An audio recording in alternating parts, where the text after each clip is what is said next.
You're listening to the Cyberwire Network, powered by N2K.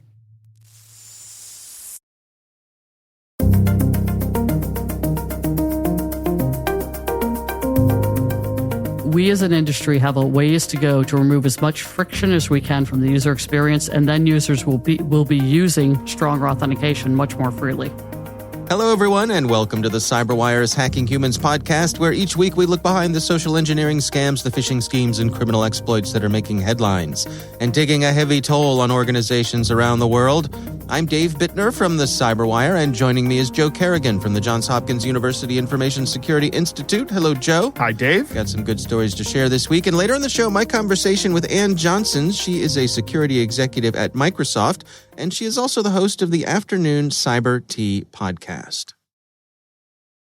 The start of the year is a great time to take that next step in your education, career, and beyond. Rely on N2K certification prep to provide the tools to help boost knowledge, skills, and confidence to get you there. And now, for a limited time, all N2K certification practice tests are 40% off. Visit n2k.com/certify and use promo code N2KVDAY. That's N2KVDAY to save 40% on your purchase. That's n2k.com/certify with promo code N2KVDAY. Offer ends Monday, February 19th. Happy learning. All right, Joe, before we dig into our stories this week, we've got some follow-up here, a couple items. Why don't you start us off here? So Michael sent us this clip by Duval Guillaume. The clip is old, but it's like from 2012, but it's a really good clip. Yeah. So we're going to put a link in the show notes. It's on YouTube, but I'll give you a description of it, right? It's this yurt, right, which is like a Mongolian tent. Right, a fancy tent. Right, Yeah. nice big tent. Yeah. And they seek out these volunteers to come in and get a psychic reading from this guy, Dave. Okay. Right? And Dave starts jumping around, and Dave's got long hair, and he's wearing all white, and he looks the part of some kind of... Like a mystic. Yeah. Exactly. Okay. And he starts telling people everything about their lives, right? Oh. Like things like, last month you spent 3,000 euro, or not 3,000, good God, die from that, 300 euros on alcohol. Right, okay. Right? And the people are like, this is amazing. How do you know this? Yeah. But he keeps doing all these like psychic predictions. And at the end of each interview, he drops a curtain in the yurt, and there behind it are a bunch of guys in ski masks working at computers, just looking at these people's social media pages. Oh, right. And it's a banking commercial about all the information that you put out on social media. And I had not seen this before. And Michael raises an excellent question: how have you guys never seen this before? I don't know. I think I had seen it before, but it is a good one. It is. And, it's great. Yeah, I guess it's a sort of a step beyond cold reading, which is what a lot of these a lot of the self-proclaimed psychics do. Absolutely. Yeah. I wanted to talk about, I think last week I discussed my retirement plan, and I said we'll have to talk about that someday. But my retirement plan is I'm going to open a psychic shop. And I'm just going to sit there and listen to people. Yeah. And I'm going to tell them what's going on just by having an outside opinion. Okay. Right? But I'm going to tell them that I'm psychic. Oh, right? Okay. Because that's going to get them to, there's a certain group of people out there that will only believe you if you're psychic. Yeah. Right? Like, I think my boyfriend's cheating on me. Well, why do you think that? Well, he won't let me look at his phone. He's always missing when I try to get him. Okay. All right. The spirits are telling me your boyfriend is cheating on you. Okay. So you're going to use your powers of deductive reasoning. Yes. And slap a psychic sticker on it. Yep. And profit. That's right. Okay. I'm not going to charge a lot. Well, fair enough. You know, and I'm not going to do anything harmful to somebody. No, of course. I'm going to, if somebody says, I need some psychic healing, I'm going to there's no such thing as psychic healing. Go see a doctor. Right. Okay. Good enough. Right. All right. Well, we'll do a remote from your location when you do that. Right. Maybe you just beachfront would be good, right? It would. Maybe you could set up your own yurt on the beach. Hey, Dave, I think we're hitting on something here. That's right. Grow your hair long. Grow my hair long. That'll look great with my long mystic beard. Dave, you have this glorious, luxurious head of hair. I that do, is yes. still the original color. Yeah. And mine has thinned and grayed. Oh, So okay. if I grow it long, I just don't think it's going to look good. Well, I'll have to go with the shaved head look. You never know. Oh, there you go. Okay, sure. That's the other way to go. You Yep. could go that way. Not everybody could pull that off, but on you it would probably work. My wife says it look like Uncle Fester when I do it. But Yeah. All right. I could see that as well. All right. Well, thanks to Michael for sending that in to us. As Joe said, we'll have a link to that clip in the show notes. We got another kind note from a listener. This is from a listener named Seth, who says, just a quick note about what you mentioned in your latest episode about legitimate use cases for macros in Office documents. aha. In a previous job, I had been tasked with creating a series of spreadsheets for a chain of retail stores to report their nightly figures. The stores would make their entries on their own spreadsheets, and then HQ would open the master spreadsheet the next morning. This master had data links to each store's version of their sheet. Because of the complexity of this elaborate web of spreadsheets, there were certain tasks that required exact guidelines to be followed. However, the skill set of the people interacting with the data was too low to expect this kind of precision. So the spreadsheets had multiple macros built in to handle, dumbed down, most of these tasks so that anyone could do them. This meant that each of these locations had to operate with macros enabled all the time. I see. He says, I'm not sure that this is a great example of why macros should be allowed, but it came to mind during your discussion. No, that's exactly the kind of information I'm looking for. Yeah. That's why I asked the question to the listeners. This is a great example of why you need it, because you can put anything into a spreadsheet cell at all. Yeah, Right. sure. So if you need data validation in order for a function to work, I can see that being a use case for macros. Mm-hmm. Because if I don't put the right kind of data into a cell, I get just a bunch of refs, right? Little errors that show up elsewhere in the spreadsheet. Right. But if I don't know where those things are, or I don't see them, or I don't care, Yeah. it'll never happen. You're going to need to do so. Data validation is a perfectly good use case for macros. Yeah. Should we still be using them? Probably not. I think now you might need a web application to do that and just pull it out of a database. No, but it's a good example. It's a good example. Good use case. Yeah. Thanks, Seth. So thank you for sending that in. We appreciate it. We would love to hear from you. If you have something you'd like us to consider for the show, you can email us. It's hackinghumans@thecyberwire.com. All right, let's jump into our stories here. I'm going to kick things off for us. I have something. This is from CPO Magazine, and it's written by Scott Ikeda, and it's titled, A Phishing Scam Nets $23.5 Million from the DoD, and a California man has been arrested for siphoning money from contractors. I see. So this is all about a gentleman from Northridge, California, one Serkan Oyuntur, and he worked for a contractor that supplies jet fuel to the DoD for operations in Southeast Asia. And he conspired with someone else who was a person from New Jersey who owned a used car dealership. Write your own joke. Right. Who created a shell company to try to divert the money from the DoD vendors. And they stole over $23.5 million before they got caught. This article says that they had some co-conspirators in Turkey and Germany. And what they did was it started out with a phishing scam, and they sent emails to vendors that pretended to be from the GSA, from the government, and then they gave them a lookalike login page. Right. And so once they got the login credentials, then they would use their access to the accounts, and they would have the payments rerouted to the shell company that they'd set up in New Jersey as part of this car dealership. Now, you might imagine that if you are a mild-mannered owner of a car dealership and all of a sudden millions of dollars start coming into your account, that may attract some attention Yes. from the bank. Yes. And indeed, it did. I would be concerned about that exact issue. Right. So they tried to transfer the proceeds to a bank account for the used car dealership, and they made up some fake papers that indicated that the auto dealership had been awarded a DoD contract, as used car dealerships often do. Right. But someone, the hero of this story is someone at the bank who just sensed something was up, something was not right. And the person at the bank reached out to the authorities, and that really unraveled the whole thing. So the person who headed up this scam has been charged. Hasn't been sentenced yet, but could have up to 30 years in prison. Could be fined over $3 million. Another interesting thing here is part of their scam, they used a lookalike URL or look enough alike URL to get people to log in.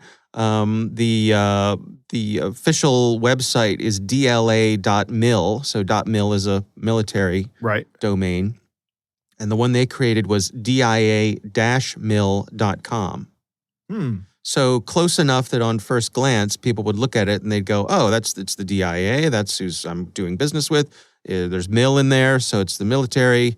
Nothing overtly suspicious about a .com, so maybe this is just how they're doing it. Who knows? Maybe a third-party contractor is running the website, blah, blah, blah, blah, blah, right? It's all reasonable. Yeah, easy enough to overlook. And that was part of their scam as well. So lots of things to take home from this, Joe. What are your thoughts here? My first thought, Dave, is that we are missing out on an opportunity. Okay. I'm just kidding. Of course not. This is terrible. This is, I'm glad these guys got caught. Kudos to the guy at the bank for realizing something's not right here. Why did these guys try to get away with like $23 million? I mean, was that, how long were they doing this? Does the article say that? It was over the course of a couple of years. Okay. But it's a good point, but I think it's just greed. Yeah. You think about how many times could someone get away with a crime if they were satisfied at only committing one crime. Right. Right? Yep, they could just do it. Yeah, they could, if they just stole it, who knows, $100,000, right? Which is, I would say, venture to say, $100,000 is enough money that could make a difference in most people's lives. Yes. Right? So if you had the discipline to only steal $100,000, maybe you could get away with it. Not saying it's the right thing to do, but maybe you could get away with it. But I think they steal $100,000 and they go, well, that was easy. Right. Let's steal another $100,000. Right. And then they get away with it. And 200 more times, and we'll wind up with $20 million. Not only do I get a new car, but my wife gets a new car. And my kids get, we'll pay off their college and their loans and the house. And my buddies in Turkey will also make out like bandits. Exactly. Those people are probably never going to get caught. Yeah, that's a good point. It's a good point. Yep. Yeah. So a couple lessons here, I guess. Obviously this all started with a fish. Right. So be aware of that. Check those domains. I would think multi-factor authentication would have probably would have stopped a lot of this. I don't know if the DoD makes that available on their logins, but if they don't, they should. And they make it available on a lot of. They make it a requirement for a lot of logins, like system logins. You need a common access card, CAC. To get into a lot of the networks. But if you're talking about making payments, that's a good question. Because if I'm transferring money out, that a CAC won't stop somebody who's compromised on the inside and doesn't know it. They're an insider threat. They're giving money to somebody they shouldn't be giving it to. Right. But they're a victim. They're not a conspirator. Right. Yeah. So a CAC won't stop that because they'll use, even if they log into the machine using a CAC, they're still going to conduct the malicious activity for the attacker. Yeah. It doesn't help that way. Yeah. All right. Well, we will have a link to that story in the show notes. That's my story this week. Joe, what do you have for us? Dave, I have two stories. One is going to be very brief, but you know who Seth Green is? I do. Yeah. Yeah. Actor, comedian. Yeah. Creator of one of my favorite shows, Robot Chicken. Oh, yeah. It's a great show. Yep.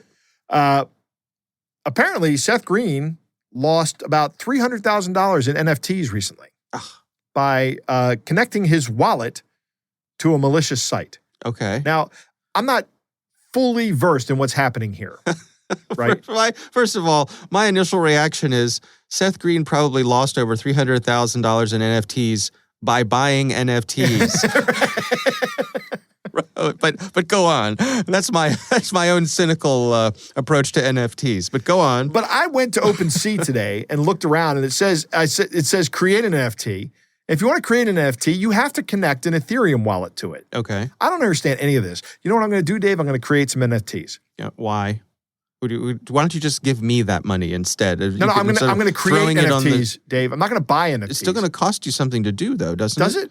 I think. Look, nothing in this world is free, Joe. It'll cost you a little bit of your soul. Just a little bit? Just a little bit. And we all know you don't have that much to spare. Right. So we'll see how this goes. just tread lightly. Yeah. If this does wind up, if I can create NFTs for free and sell them for money, I'm going to try to do that. Okay. But if I have to pay if I have to buy an Ethereum, one Ether to create NFTs, I'm not doing that. Okay. That's not going to happen. All right. So you're doing an experiment. I'm doing an experiment. We'll see how this goes. I'll report back at some later episode. Okay. Well, I wish you well. But I have a plan. Okay. That's what they all say. That's what we all say. That's right. What did Mike Tyson say? Everybody has a plan until they get punched in the mouth. Right. That's right. That's one of my favorite Mike Tyson good quotes. luck. It is. Well, we're all sitting on the edge of our seats to hear how Joe's NFT adventure goes. Right. So we're looking forward to you reporting back on that. We'll see what happens here. All right. It may be 2 weeks, it may be 3 weeks, but I'll have something to report in a little bit. I'm going to hold you to it. And it may be, well, I found out I had to buy an Ether, so I'm not doing that. Okay. That might be the outcome. But you're not going to 'Cause get away with if something terrible and shameful happens to you, you're obligated to tell us about it. Absolutely. Absolutely. I'm going to take this one for the team, for the Hacking Humans team. Okay. Find out what's going on here and see how this works. All right. All right. So my actual story today comes from Bleeping Computer. It is titled "Phishing Websites Now Use Chatbots to Steal Your Credentials." And this comes from Bill Tolos. Okay. So we all know what phishing websites are, right? They're landing pages where you try to, where bad guys try to steal your credentials for something. Yeah. But this operation is pretty sophisticated, and it was discovered by researchers at TrustWave who shared it with Bleeping Computer before publication. So we're actually getting a sneak peek at this. Okay. It's pretty good. It starts with an email, and take a guess at what kind of phishing lure is used. Oh, gosh. All right. I'll say it has something to do with my payroll. No, that's a very effective one, but it's actually a delivery, a DHL delivery impersonation. Okay. Yep. Which is another very popular one. So it was really just a shot in the dark there, but good guess. It starts with an email that says, your package cannot be delivered today due to an exceptional situation beyond our control or because access to the delivery address is impossible.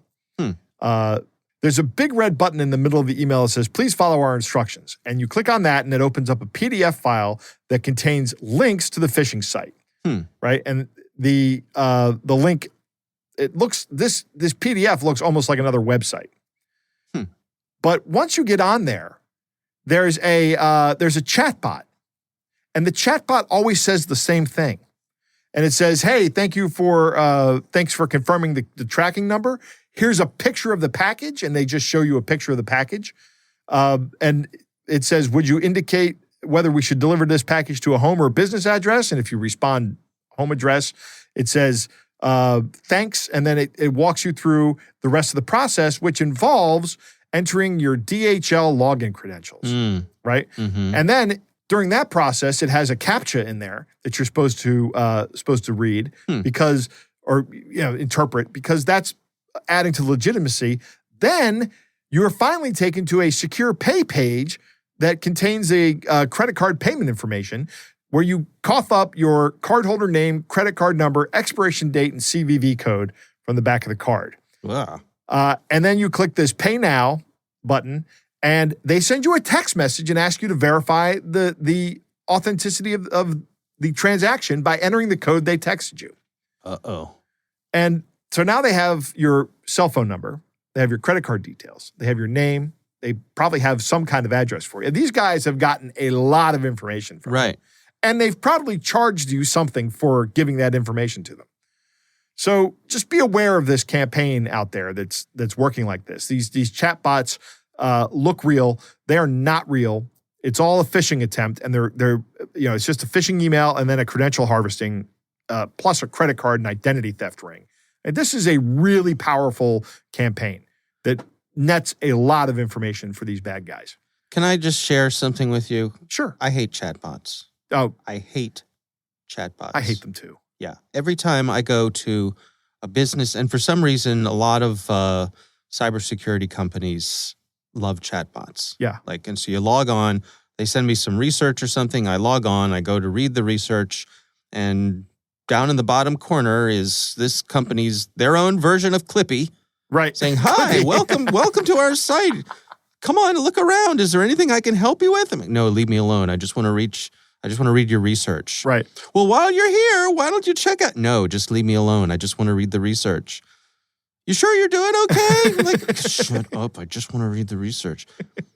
I guess there's data that shows that chatbots lead to better interaction or help people find the things that they want or whatever. But let me tell you, for me personally, chatbots are a real turnoff. I get the just don't impression like that them. there's some marketing guy out there that thinks, or some group of marketing people out there that think that chatbots are helpful in directing the website user to where you want them to be. I guess. They're, I always look at marketing people, and maybe I'm a little bit cynical here.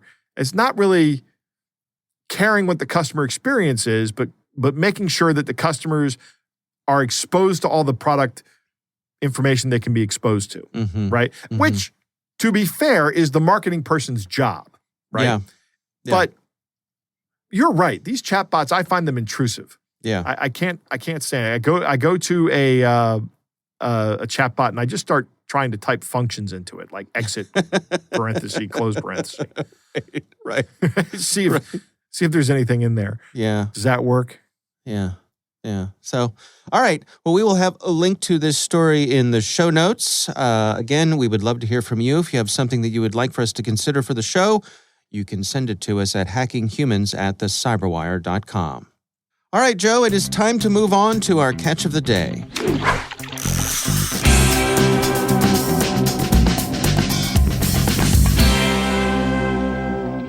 Dave, our catch of the day comes from Sadiq, who writes, I don't use Gmail or Google anymore, but I do check my old Gmail address in order to not miss anything.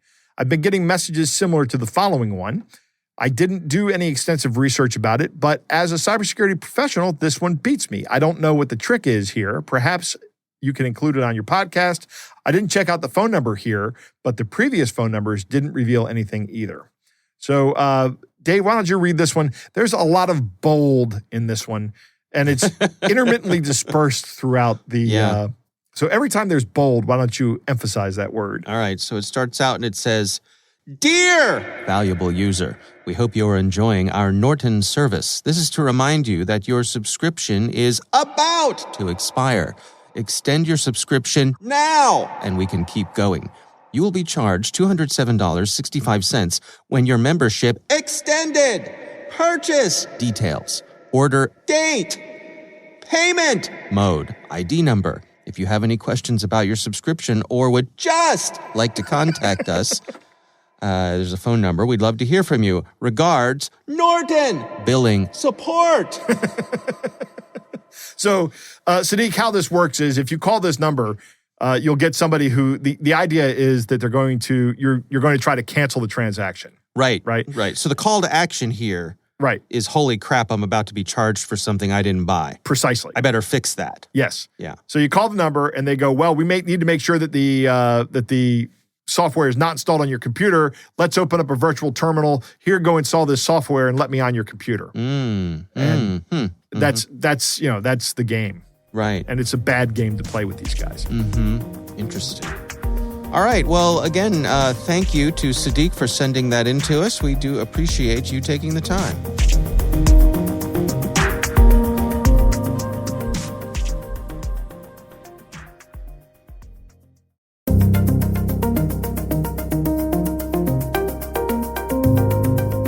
Joe, I recently had the pleasure of speaking with Ann Johnson. She is a security executive at Microsoft.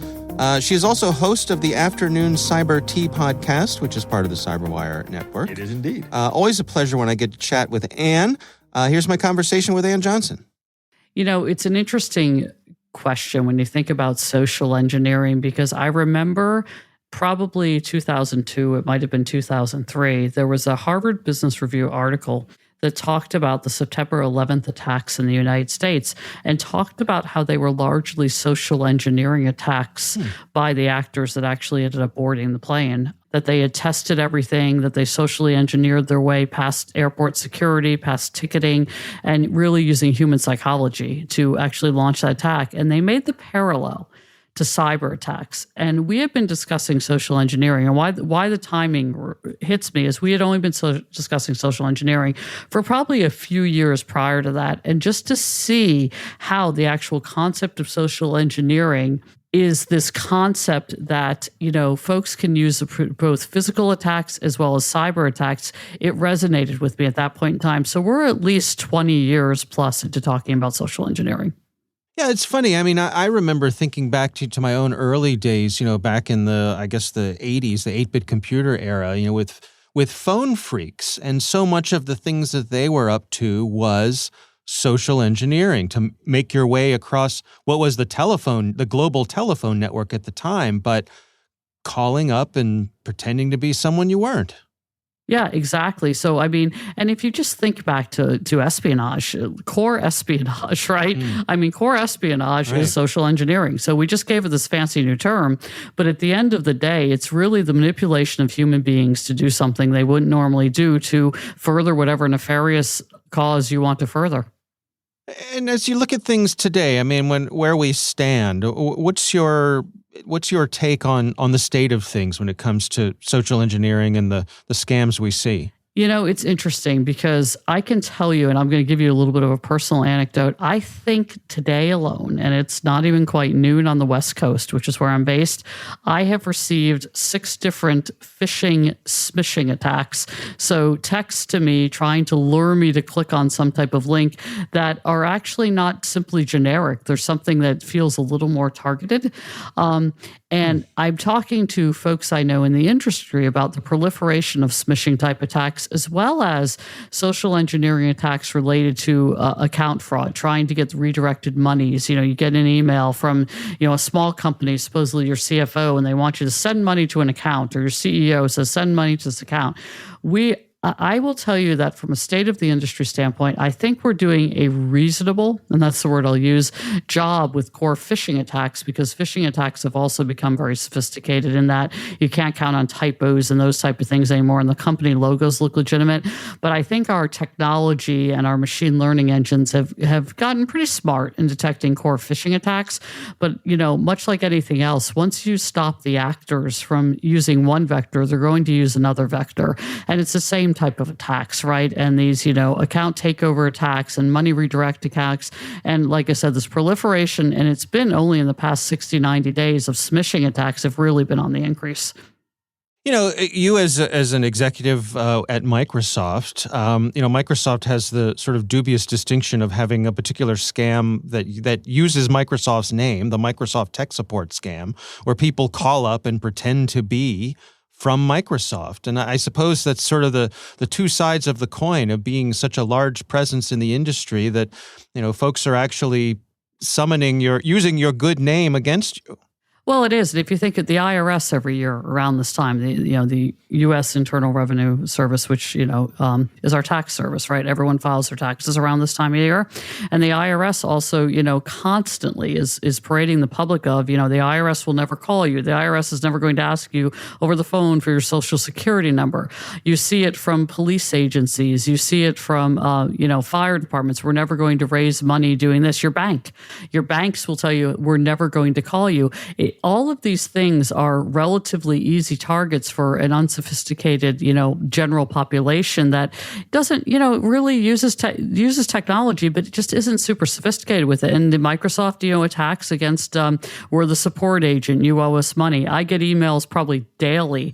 Some are blocked, some aren't, but, people want me to renew my subscription for something I never had a subscription for, or trying to steal credentials. Your such and such account is locked. Well, I never had that account, so it's probably not locked. Right. But I'm a more sophisticated user, right? And I supposedly can look for these things and not be caught by them.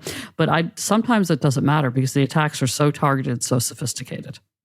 Have you found yourself, going down that path, or you caught yourself at the last moment saying, "Oh, I almost fell for that one"?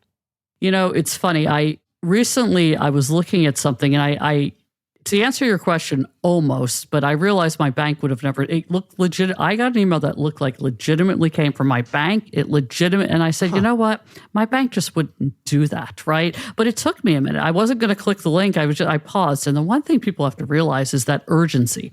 The bad actors use urgency. You must click this link now. I'll tell you a quick little story about my husband. He, and this is probably 10 years ago. He called me in a panic and he said, and I always handle our taxes. And he said, we've been audited. And if I don't send $500, right away via credit card, I got a phone call. And if I don't send the $500 to pay off this audit, they're going to, take further action. And I'm like, okay, slow down.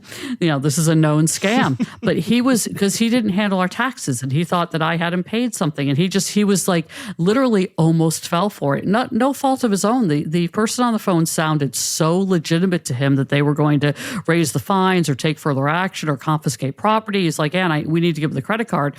But, he paused long enough to call me and ask, right? And that's what they don't count on. They got him live on the phone and they launched this whole, and he's like, look, we're going to have to call you back. And, the person's trying to deter him from calling back, right? If someone is behaving like that, even if you're not technologically sophisticated, if someone's trying to pressure you in the moment to do something, trust your gut, trust your instincts, and pause. What I tell my family is if you ever get a call from someone coming to the bank or the credit card company, say, be very polite and respectful. Say, okay, I'll call you back, and then call them back on the number that's either on the, a known number on the back of your credit card or the bank's legitimate number from their website, and call back. I said, but don't ever take the inbound call and take action from an inbound call or an inbound email.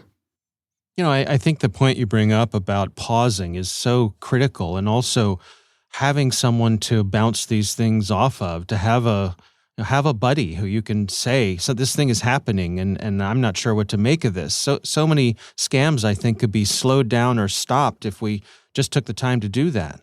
It's true. And we're getting to the point where, we're having digital natives, right, coming into the workforce. The younger millennials, the older Gen Z, they're digital natives. So they're going to be less susceptible to these things. But than a generation like, the boomers or even the silent generation, right, that, have exited the workforce. I'm a solid member of Gen X. We started with technology, in high school, right? First computers. I'm with you. Yeah. I'm with you. Yeah. We started with computers in high school. So we're not digital natives, but we are a little more aware. But all that means is the actors are going to have to be more sophisticated, right? They're going to find different ways. They're not going away. They're not going out of business. They're going to find different ways to steal money from people, and they will continue to persist. And one of the things, we probably don't have time to do in depth here, but, crypto is a big enabler of fraud because once the transaction is done, it's theoretically untraceable and it's gone. And that, as you know, we've seen a huge increase in ransomware that's almost directly tied to crypto. We're going to, as more and more people start, developing crypto accounts and starting to put their funds in those types of things, we're going to see more and more attacks launched with NFTs and crypto and just the theft of things that can be converted to money, right? Or converted to digital currency, at least. What do you suppose is on the horizon here? I mean, we have these efforts to go passwordless, things like that. Do you suppose they're going to gain traction?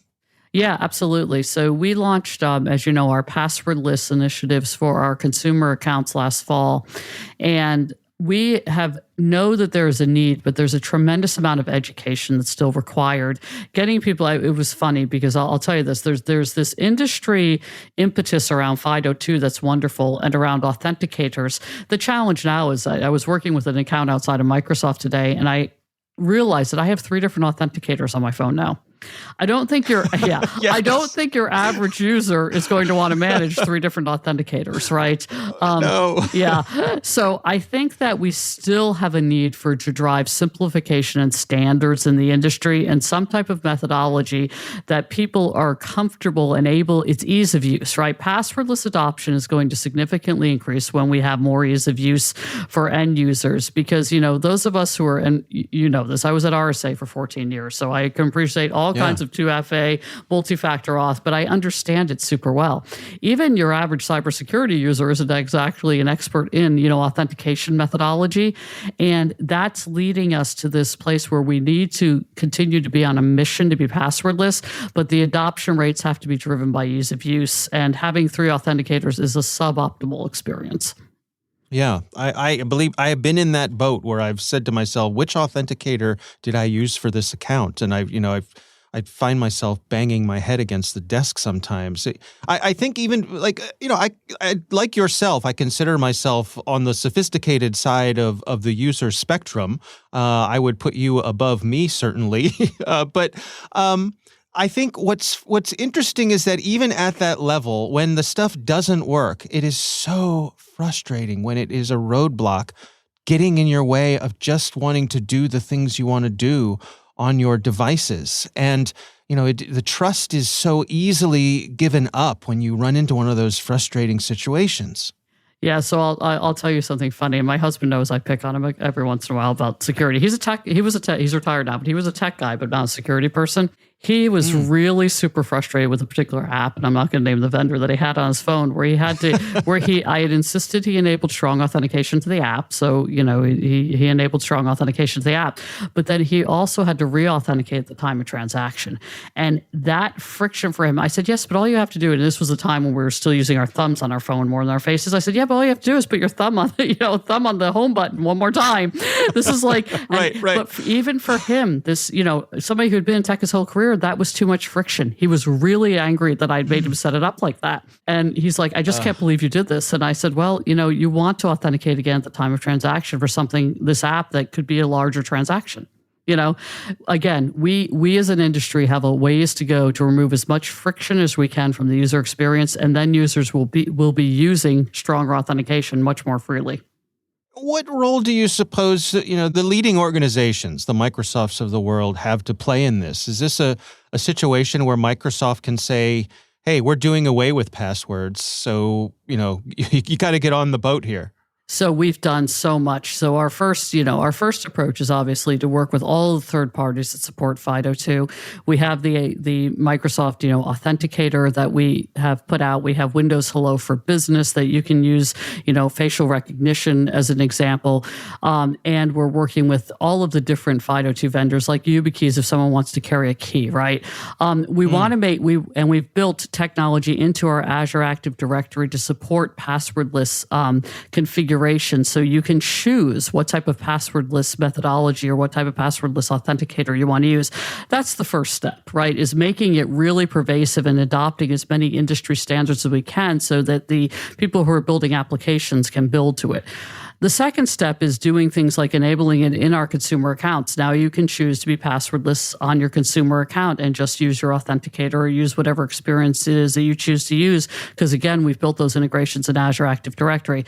The third step, Dave, is what you said, saying now we're only passwordless. We're not there yet because we still need to remove some friction from the industry.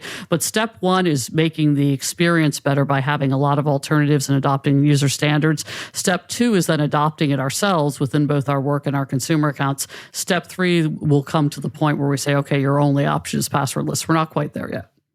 Are you optimistic that we can get there, that this is going to be something in the future we'll look back on and look at those days and say, how did we ever stand for that? I want to be optimistic. Let me tell you, as someone who's started her career in strong authentication, and we only saw a significant improvement in even enterprise users using it during COVID because they were required to, because they were working from home so much. But we still haven't, all these years later, haven't really come to the place where there's this massive acceleration. I believe that we will get there because it will be easier, especially from a consumer experience. You use strong authentication every day on your consumer device. You don't even know it if you have a smartphone, right? If we can just talk about it in those terms and make it consumable and make it accessible for people, then we will get there. But it's been a slow ramp so far. So I'm just remaining optimistic that at some point in time, we'll finally cross the chasm and be there and have much, greater than 60, 70% adoption.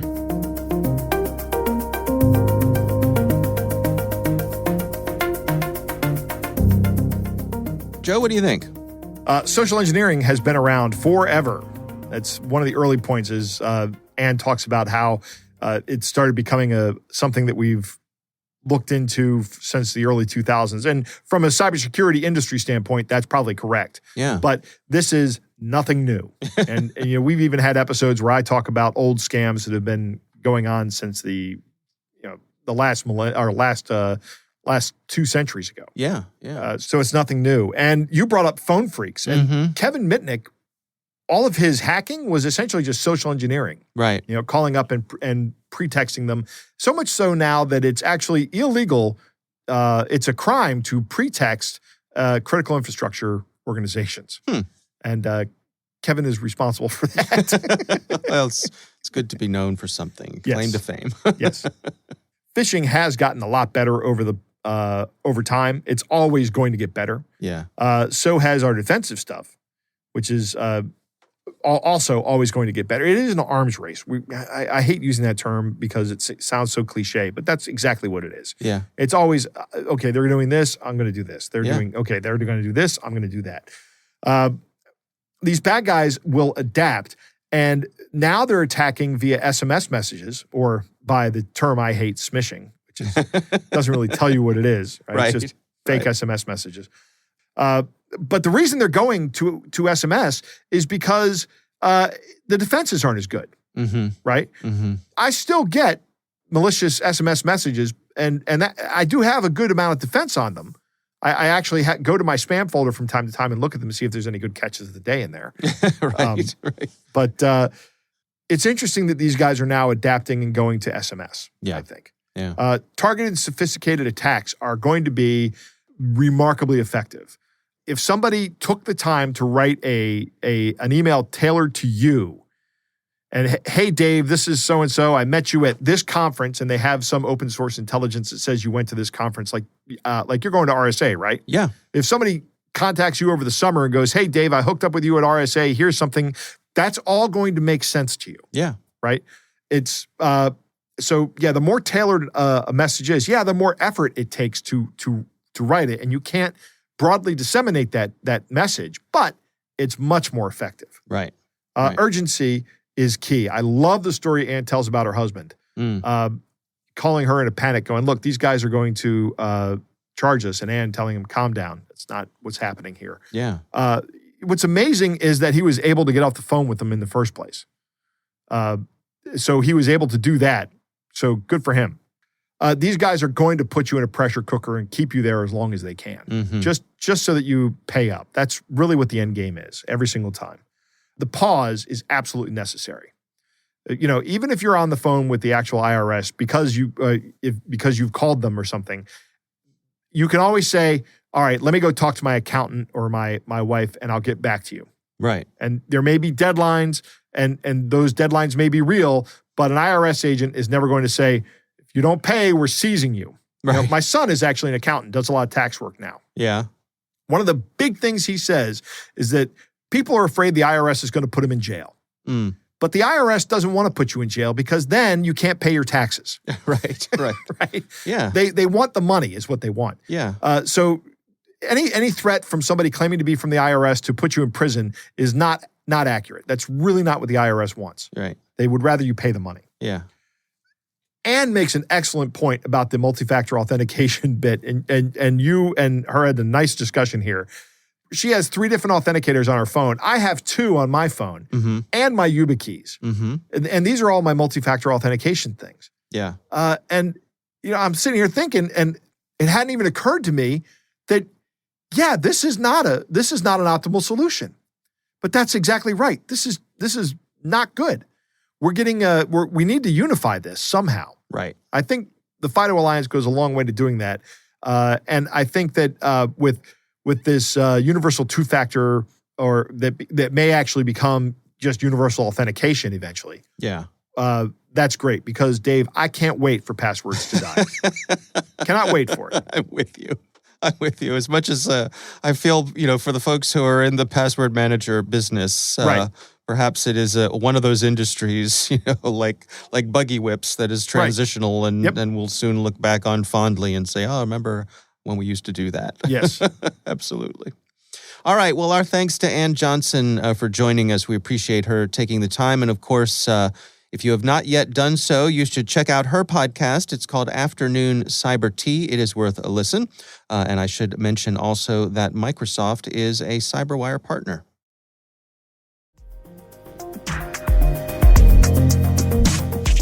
All right, well, that is our show. We want to thank all of you for listening. Thanks to the Johns Hopkins University Information Security Institute for their participation. You can learn more at isi.jhu.edu. The Hacking Humans podcast is proudly produced in Maryland at the startup studios of Data Tribe, where they're co-building the next generation of cybersecurity teams and technologies. Our senior producer is Jennifer Iben. Our executive editor is Peter Kilpie. I'm Dave Bittner. And I'm Joe Kerrigan. Thanks for listening.